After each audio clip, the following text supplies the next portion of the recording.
Hey y'all, it's Anime Kim, and today I'm going to be reading the 10th episode of Magic Girl Spec off Asuka. And oh lord, this episode was fan-fucking-tastic, my goodness.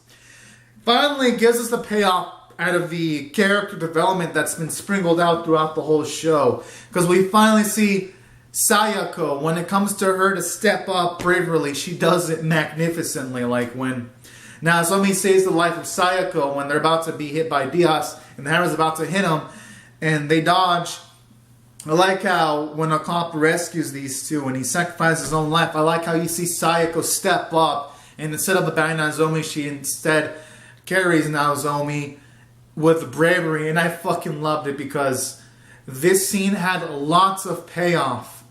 And because in the first few episodes, Sayako wasn't that brave. She was scared. And then seeing simple things scaring her throughout the midway in the series because of her trauma was set and made me want to root for her. And then to see this kind of payoff for her to help rescue Naomi. And then seeing her warn Mia to give her enough time for Mia to like kill a Diaz before it kills Mia was also a beautiful thing to see. So Sayako was like the MVP this episode. She saved Naomi directly and saved Mia indirectly, or no, pretty much directly, all in the span of an episode. So props to the writers. They made one of the side characters have their major amount of shine, and if they didn't have those sequences where Sayako was traumatized and didn't see the effort she went to get through her trauma, that scene wouldn't have had as much narrative weight. So that was a masterclass in this episode. And then another thing I liked about this episode, I thought did a great job from a character development standpoint, was Asuka. When she was hearing like how all the gun noises and she was like nervous and shocked about the situation and all that kind of stuff. And then when you see Kurumi pretty much tell Asuka that she's going to be there for her, was a beautiful scene when she hugged Asuka. And then when she told Asuka that don't be saying stuff like, would the world be better without magic girls, because they wouldn't be fair to the people that died. That was also an amazing scene. And it showed off the maturity of Kurumi. It shows how, it shows you how Asuka can bring out the best in Kurumi and how Kurumi brings out the best in Asuka. It shows you that these pair are truly, truly, really deep friends, and their relationship is a benefit to both of these individuals. So that was also another beautiful scene from the character standpoint. And then this episode went as far as, even though these soldiers were introduced for like a small bit, just having these small contrasted scene where some of these soldiers were saying that Magical Girls, they didn't trust them, and then these other soldiers were having complete faith in Magical Girls and they were wishing that they didn't have to fight, also gave this a sense of realism and grittiness too, to get some of the perspective of calming people on the situation at hand, even though they're not the main fighters in the war, was great to perspective, because I thought it did great in some world building. And then when they mentioned how they're the same age as their daughter, was a great scene. And then to see him die was kind of sad when you see these soldiers die, because, well, yes, we didn't get to know them much. We at least got to see some dialogue and some seconds dedicated towards them, so that when we see soldiers die, it was like, damn, this is kind of sad in a way. So that was also another cool thing about this episode. And then what I really liked was there were the soldiers that were having doubts in the Magical Girls when Tamura saved their asses. I like how one of them is like, so how do you feel about Magical Girls now?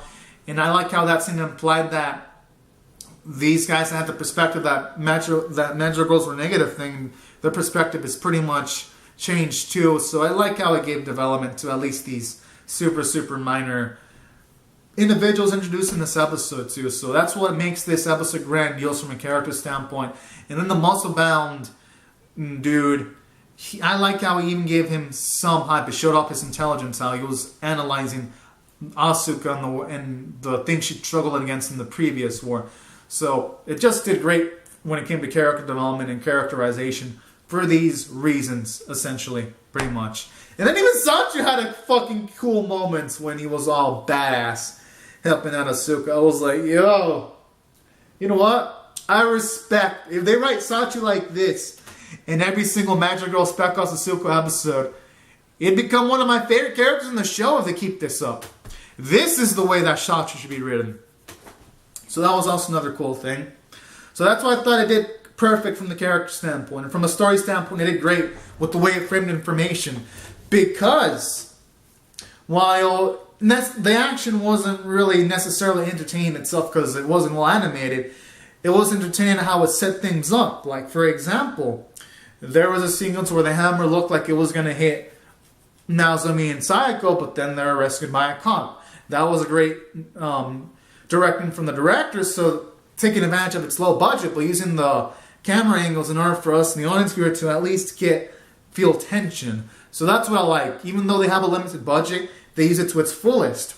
Or in the sequence where, say, you have a tank that has like these missiles that get rid of the Dioses, and it uses 2 of it, and then it gets completely annihilated. Even though the budget in that explosion scene wasn't great, I still felt that it had impact, because in the previous scene, it showed the tank take on at least multiple Disos creatures, and it looked cool, making it so that when the tank blew up, even though it was badly animated, it at least had enough impact from the previous scenes to be like, damn, they really lost something really useful, these soldiers. So that's why I thought the writing elevated things to a great factor.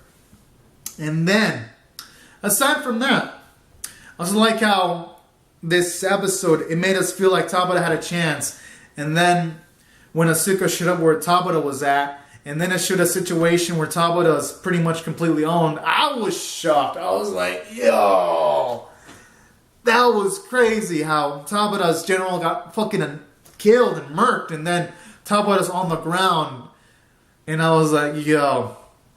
That was also another cool thing about this episode, because, for one, not showing the fight actually increases the tension, because now we know that muscle-bound dude, he ain't no joke.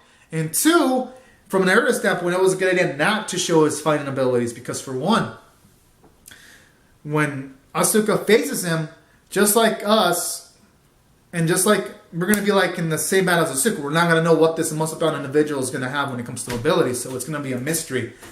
So I also like that too. It's going to make the next episode much more interesting. It was a good way to hype up next week's episode. And then having Kunimi fight against Chitasu is also another good way of building up tension, because you have a barrier surrounding these two, so it's going to be a fight to the death. I honestly don't know how the fuck Kunimi is going to get out of the situation. But that's the thing. This episode ended off with just the right note that I'm going to be fucking scared for Kunimi next week. So that is a great way of building tension. And that's why I thought this episode did great also from the story perspective. Now, obviously, animation, it wasn't good. And the art was derpy at times. But you know what? I'm still going to rate this episode a 10 out of fucking 10. Because the character development, the payoff, the build-up, it was just amazing, and I was entertained despite some of the downsides of the animation staff. But I thought this episode was phenomenal, all things considered. And I'm eagerly going to anticipate episode 11. My goodness.